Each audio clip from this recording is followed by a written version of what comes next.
মাঘ মাস বলে কথা, বিয়ের বাড়ি পড়বে না এমনটা তো হয় না। বিয়ের বাড়িতে যাওয়া মাত্রই প্রথমেই ফুচকার দোকানে লাইন দিয়ে ফুচকা খেয়ে নিয়েছিলাম।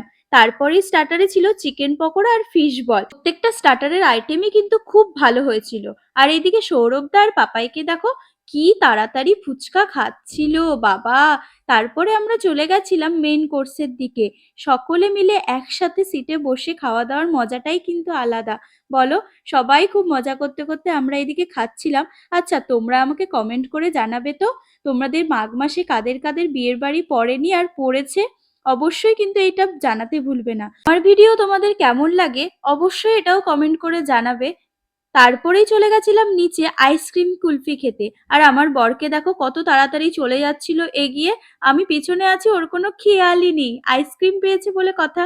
তারপরেই আমরা রিক্সা ধরে বাড়ি চলে এসেছিলাম। আজকের মতো এতটুকুই। দেখা হবে খুব তাড়াতাড়ি। Bye bye.